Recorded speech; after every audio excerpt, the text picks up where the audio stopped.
Welcome back, students. So in the previous class, what did we do? We finished with the preparation of alcohols. Various method and the preparation of alcohols. So today what we are going to do is we are going to learn something known as within a topic of physical properties of what? Alcoholic group.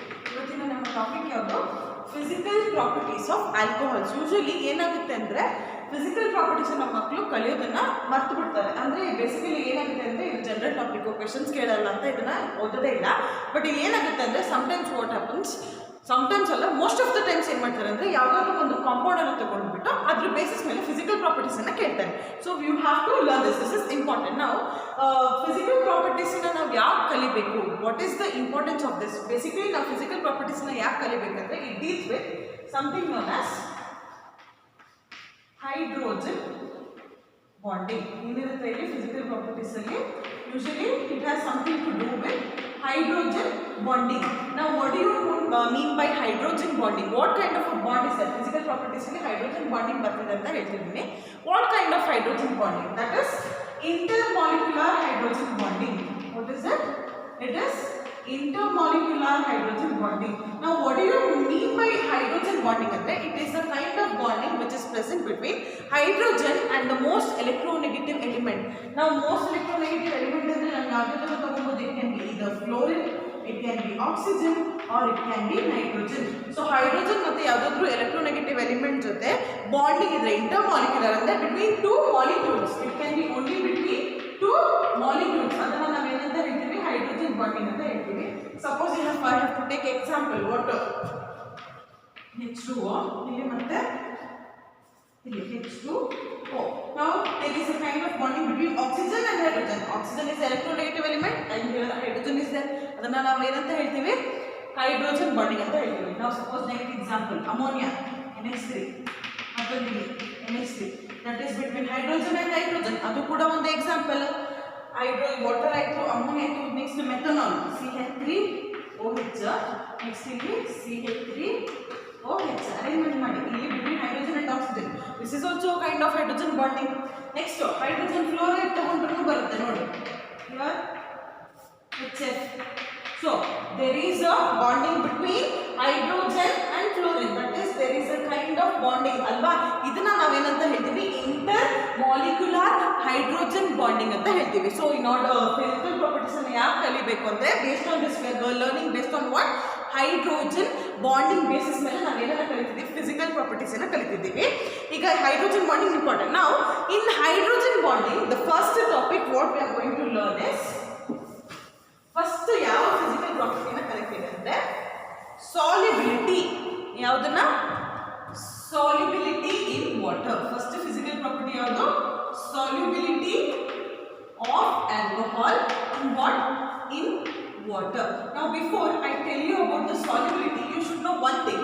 Here most of the alcohols which are present, okay, ಅದು ಯಾವ ತರ ಇರುತ್ತೆ ಅಂದ್ರೆ liquid phase ಅಲ್ಲಿ ಇರುತ್ತೆ. How are they present? Most of the alcohols which are there are in the form of liquid phase. Now coming to solubility in water, ಇಲ್ಲಿ ಏನಾಗುತ್ತೆ ಅಂದ್ರೆ ಫಸ್ಟ್ ಬೇಸಿಕ್ ಆಲ್ಕೋಹಾಲ್ ಯಾವ್ದಪ್ಪ? ಸಣ್ಣ ಆಲ್ಕೋಹಾಲ್ ಯಾವ್ದಂದ್ರೆ methanol. How is it written? CH3OH. okay, methanol. next year ಬರುತ್ತೆ CH3CH2OH, that is ethanol. next year CH3CH2CH2OH. initially carbon 3, so that means what is it? propanol. methanol ಅಂತ ನಾವು ಏನು ಹೇಳ್ತೀವಿ? wood spirit, that is also known as methyl alcohol. ಇದು ಯಾವುದು? ethanol or ethyl alcohol. this is propanol or propyl alcohol. now coming to the solubility of them, ಏನಾಗುತ್ತೆ ಅಂದ್ರೆ methanol ನೀರಿನಲ್ಲಿ, okay, it is highly soluble. How is it? methanol is highly soluble in water. Complete ಆಗಿ ಅದೇನಾಗುತ್ತೆ? Complete ratio ಎಷ್ಟೇ ಹಾಕಿದ್ರು ಕೂಡ ಅದು ನೀರಲ್ಲಿ ಏನಾಗುತ್ತೆ? ಸಾಲ್ಯುಬಲ್ ಆಗುತ್ತೆ. ಓಕೆ, ಇನ್ ರೇಷಿಯೋ ಅದೇನಾಗುತ್ತೆ? ನಾವು ಮೆಥನಾಲ್ ಹಾಕಿದಾಗ highly soluble in water. Okay, ನಾವು ಎಥನಾಲ್ ಕೂಡ highly soluble. Okay, ethanol is also highly soluble in water. whereas propanol ಗೆ ಬಂದ್ರೆ ಏನಾಗುತ್ತೆ? it is just soluble. okay, propanol ಗೆ ಬಂದ ತಕ್ಷಣ ಏನಾಗುತ್ತೆ? it is not highly soluble but still it is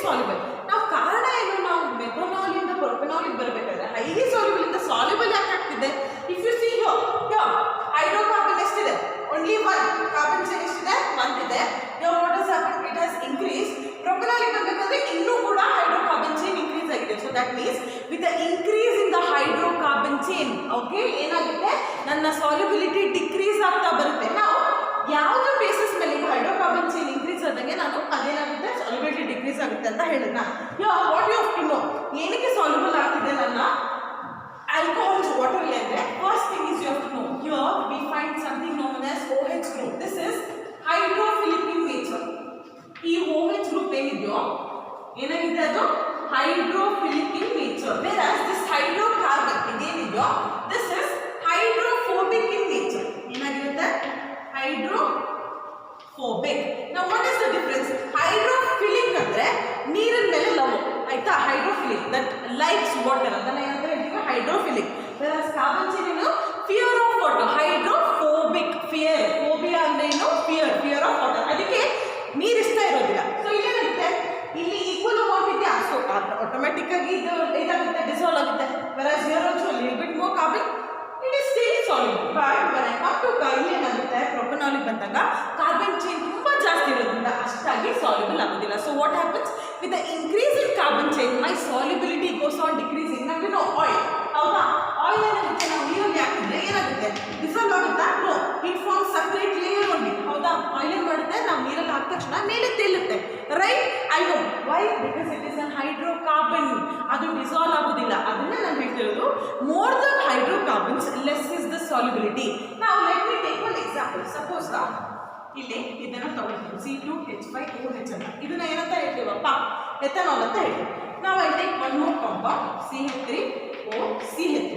ನಾವು ಸಿ ಇಲ್ಲಿ ಎಷ್ಟು ಕಾರ್ಬನ್ಸ್ ಇದೆ 2, ಇಲ್ಲಿ ಎಷ್ಟಿದೆ 2, ಟೋಟಲ್ ನಂಬರ್ ಆಫ್ ಹೈಡ್ರೋಜನ್ಸ್ 6, ಇಲ್ಲಿ total number of hydrogen 6, 1 oxygen 1 oxygen. So ಇದನ್ನ ಏನಂತ ಹೇಳ್ತೀವಿ ನಾವು ಫಂಕ್ಷನಲ್ ಐಸೋಮರ್ಸ್ ಅಂತ ಹೇಳ್ತೀವಿ, ಹೌದಾ.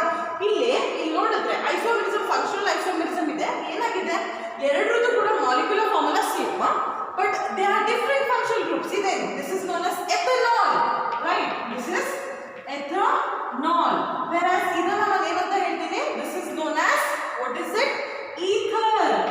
Now ಇಲ್ಲಿ ಏನಾಗಿದೆ ethanol ಮತ್ತೆ ether ನೋಡಿ, usually ethanol is soluble in water, whereas ether is not soluble in water. ಕಾರಣ ಏನು, ಯಾಕೆ all alcohol OH group ಇರುವಂತದ್ದು soluble ಆಗ್ತದೆ whereas ether the group solubles ಆಗ್ತಿಲ್ಲ? ಕಾರಣ ಹೇಳ್ತೀನಿ. ದಟ್ ಇಸ್ ಸಪೋಸ್ ಈಗ ನಾನು ಮೆಥನಾಲ್ ಗ್ರೂಪ್ ಇದೆ ಅಂತ ಅನ್ಕೊಳ್ಳೋಣ, ಓಕೆನಾ. ಈ ಎಥನಾಲ್ ಈಥರ್ ಎಕ್ಸ್ಪ್ಲೇನ್ ಮಾಡ್ತೀನಿ. Before that let me explain this point. Suppose ಈಗ ನನ್ನ ಹತ್ರ ಮೆಥನಾಲ್ ಇದೆ ಅಂತ ಅನ್ಕೊಳ್ಳೋಣ, ಸಮಥಿಂಗ್ ಲೈಕ್ ದಿಸ್ CH3OH. ಇಲ್ಲಿ ನನ್ನ ಹತ್ರ ಒಂದು ವಾಟರ್ ಮಾಲಿಕ್ಯೂಲ್ ಇದೆ OH, ಇಲ್ಲಿ ಮತ್ತೆ ತಗೊಳ್ತೀನಿ CH3OH, ಆಯ್ತಾ, ಕರೆಕ್ಟಾ. Now you know that oxygen is very much electronegative in nature, ಹೌದಾ. ಅದು ಎಲೆಕ್ಟ್ರೋನೆಗೆಟಿವ್ ಅಂದ್ರೆ ಏನು ಮಾಡುತ್ತೆ, ಎಲೆಕ್ಟ್ರಾನ್ಸ್ ಅನ್ನ ಬಾಂಡೆಡ್ ಪೇರ್ ಆಫ್ ಎಲೆಕ್ಟ್ರಾನ್ಸ್ ಅನ್ನ ತನ್ನ ಕಡೆ ಎಳೆಯುತ್ತೆ, right. It attracts the bonded pair of electron towards itself. ಅವಾಗ ಹೈಡ್ರೋಜನ್ ಏನಾಗುತ್ತೆ ಪಾರ್ಷಿಯಲಿ ಪಾಸಿಟಿವ್ ಚಾರ್ಜ್ ಬರುತ್ತಾ. ಅದೇ ತರ ಮೆಥನಾಲ್ ಗ್ರೂಪ್ ಅಲ್ಲಿ ಏನಾಗುತ್ತೆ ಆಕ್ಸಿಜನ್ ಇದೆ, it is electronegative in nature, so it will have negative sign and this will have positive. ಇದಕ್ಕೂ ಅದೇ ತರ ನೆಗೆಟಿವ್ ಅಂಡ್ ಪಾಸಿಟಿವ್. ನಾವು ಯು ನೋ ದಟ್ ಇಲ್ಲೇನಾಗುತ್ತೆ due to electrostatic force of attraction between these two, right? due to electro force of attraction between these two ಇಲ್ಲೇನಾಗುತ್ತೆ there is a bond being formed. electrostatic force of attraction ಇಂದ ಏನಾಗುತ್ತೆ negative positive ಇದೆ bond ಆಗುತ್ತೆ. ಅದನ್ನ ನಾವೇನಂತ ಹೇಳ್ತೀವಿ hydrogen bonding. Here what is being formed? It is nothing but hydrogen bonding, that is between hydrogen and the most electronegative atom. ಅದೇ ತರ ಇಲ್ಲೂ ಏನಾಗುತ್ತೆ electrostatic force of attraction ಇದೆ, ಇಲ್ಲೂ ಕೂಡ ಏನಾಗುತ್ತೆ ಹೈಡ್ರೋಜನ್ ಬಾಂಡಿಂಗ್ ಆಗಿದೆ. ಅದರಿಂದ ಏನಾಗಿದೆ ನನ್ನ ಮೆಥನಾಲ್ ವಾಟರ್ ಅಲ್ಲಿ ಸಾಲ್ಯುಬಲ್ ಆಗ್ತಿದೆ. Why? Because of the hydrogen bonding. That is what I am trying to explain you. ಏನಾಗ್ತಿದೆ ಮೆಥನಾಲ್ ವಾಟರ್ ಅಲ್ಲಿ ಯಾಕೆ ಡಿಸಾಲ್ವ್ ಆಗ್ತಿದೆ? Because of the hydrogen bonding, electrostatic force of attraction ಇಂದ. ನಾವು moving on. I hope you understood why methanol alcohols dissolve. ಈಗ methanol ಈ ಥರದ example ನಾನು ಹೇಳಿದ್ನ C2H5OH ಮತ್ತೆ CH3OCH.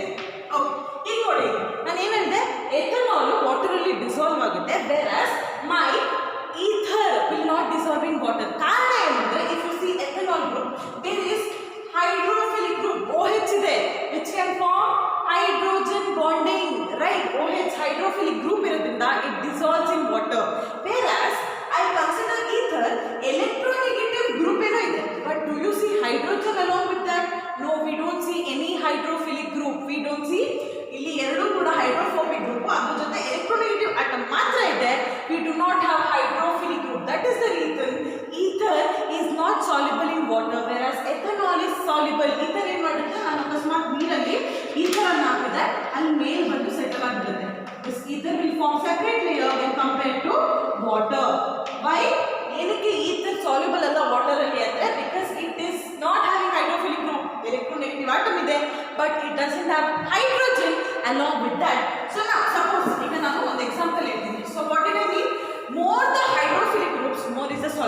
ಹೌದಾ? ಸಪೋಸ್ ಈಗ glucose, I hope everybody knows what is glucose, C6H12O6 ಹೌದಾ? Molecular formula I hope everybody remember C6H12O6. So ಇಲ್ಲೇನಾಗಿದೆ hydrocarbon chain ಎಷ್ಟಿದೆ C6H12, so that means more the carbon chain. ಹಾಗಾದ್ರೆ ಇದೇನಾಗಬೇಕು highly insoluble ಆಗಬೇಕು ತಾನೆ. ನಾವು let me write the structure of that ಗ್ಲೂಕೋಸಿನ structure ಬರೆಯೋಣ somewhat like this ಹೌದಾ? ಇಲ್ಲಿ 6 ಓಕೆ OH ಇಲ್ಲಿ H OH again OH H then H OH H OH. Now this is the correct form of glucose. Okay, glucose ಅನ್ನ ಇದೇ ತರ ನಾವು ಬರೆಯೋದು. ನಾವು ಏನಾಗುತ್ತೆ ಇಲ್ಲಿ OH ಒಂದು ರೈಟ್ ಅಲ್ಲಿ ಆಮೇಲೆ left and again two more like this ಹೀಗೆ ಬರೆದ್ವಿ. ಸೊ ಇದನ್ನ ನಾವು D glucose ಅಂತ ಹೇಳ್ತೀವಿ. What is it known as? D glucose. Why? Because ಇಲ್ಲಿ ಕಾರ್ಬನ್ CH2OH ಪೆನಲ್ಟಿಮೇಟ್ ಕಾರ್ಬನ್ ಏನಿದೆಯೋ ಅದರಲ್ಲಿ OH ರೈಟ್ ಅಲ್ಲಿ ಇದ್ರೆ ಅದನ್ನ D ಅಂತ ಹೇಳ್ತೀವಿ. ಓಕೆ, ಐ ಹೋಪ್ ಇಲ್ಲಿಂದ ನೆಕ್ಸ್ಟ್ ಪೆನಲ್ಟಿಮೇಟ್ ಕಾರ್ಬನ್ ಏನಾಗಿದೆ OH ಗ್ರೂಪ್ ರೈಟ್ ಅಲ್ಲಿ ಇರೋದ್ರಿಂದ ಅದನ್ನ D ಗ್ಲೂಕೋಸ್ ಅಂತ ಹೇಳ್ತೀವಿ. ಸೊ ಯೂಶಲಿ ಈಗ ಸಪೋಸ್ ನಾವು ಗ್ಲೂಕೋಸ್ ಅನ್ನ ನೀರಿಗೆ ಹಾಕಿದ್ರೆ ಏನಾಗುತ್ತೆ ಆಟೋಮೆಟಿಕ್ ಎಲ್ಲ ಕರಗುತ್ತೆ ತಾನೆ. ಎಷ್ಟೇ ಗ್ಲೂಕೋಸ್ ಹಾಕಿದ್ರು ಅದೇನಾಗುತ್ತೆ ಅದು ಕರಗುತ್ತೆ. So that means it is highly soluble in nature. But ನಾನೇನು ಹೇಳಿದೆ ಯೂಶಲಿ ಹೈಡ್ರೋಕಾರ್ಬನ್ಸ್ ಗ್ರೂಪ್ ಜಾಸ್ತಿ ಆದಂಗೆ ನನ್ನ ಸಾಲ್ಯುಬಿಲಿಟಿ ಕಮ್ಮಿ ಆಗಬೇಕು ಅಂತ ಹೇಳಿ. ಕಾರ್ಬನ್ ಎಷ್ಟಿದೆ 6 ಇದೆ, ಅಲ್ಲಿ ಪ್ರೋಪೆನಾಲ್ ಅಲ್ಲೇ ಇದಾಗಬೇಕಾದ್ರೆ ಇಲ್ಲಿ 6 ಇದ್ರೆ ಹೇಗೆ ಸಾಲ್ಯುಬಲ್ ಆಗ್ತಿದೆ?